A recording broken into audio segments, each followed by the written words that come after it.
It's a good time for review. Okay, I came up with a slide. I hope it helps you. I have high hopes for it, but I'm not sure if it will, but here we go, okay? All right. Our great high priest of the new covenant. Who's that, everybody? The right answer to most Sunday school questions is Jesus. Jesus is our high priest of the new covenant, okay?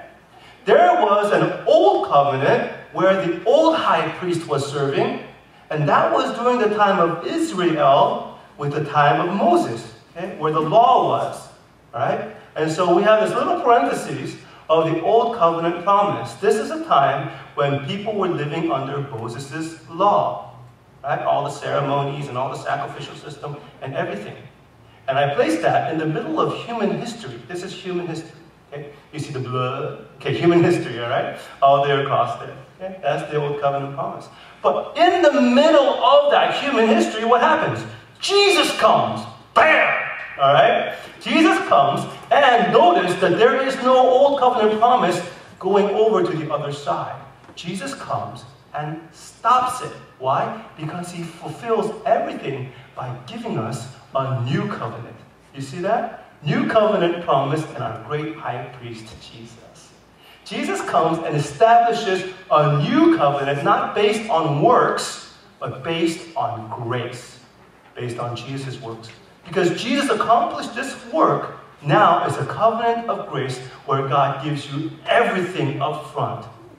And it is so powerful that Jesus' blood, his covenant, reaches thousands of years forward to us. But it is also so powerful that it reaches thousands of years back all the way to Adam. Isn't Jesus awesome? Isn't Jesus good? And so even the people who were under the old covenant, under Moses, they were saved in the same way by participating in faith. When they were offering up the sacrifices, when they were trusting not in the sacrifices themselves, but the God who would forgive them, the God who would love them, they were given salvation, they were given grace. Are you with me? Okay? So this new covenant is actually older than the old covenant. Isn't that fun? The new covenant is the older covenant, that is also the new covenant, because in Jesus, that effect goes all the way through all of human history. That's how it's always been. God had to move to bridge heaven and earth. No matter how far we try to reach up, starting from Babylon, all that, those staircases that we try to make. No. That's what religiosity is. Us trying to reach out to God. That's what repetitive attendance at church is. That's what habitual going through the motions is. It's all religiosity. But grace, the new covenant of grace, is God coming down and reaching down and obliterating religiosity, establishing relationship. Did this help at all?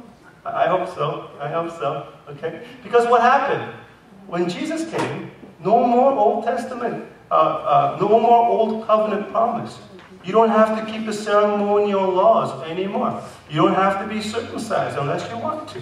You don't have to stop eating pork unless you want to go vegan. It's up to you. Because all that time, though they had different meanings that don't apply anymore. What did the food laws mean? You have to separate yourself from all the other nations. What happened in Jesus? The doors of heaven have been flung wide open that even, for goodness sakes, Koreans could come in and worship. Wow. All right, so this is what Jesus has done. This is our great high priest of the new covenant, which is actually the older covenant than the old covenant.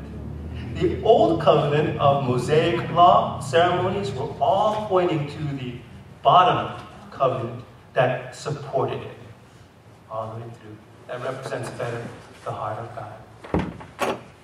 That's what the book of Hebrews in many places says, but I just kind of summarized these things for you. We'll get into some of the text now. You've got this firmly in your background, right? Okay, good.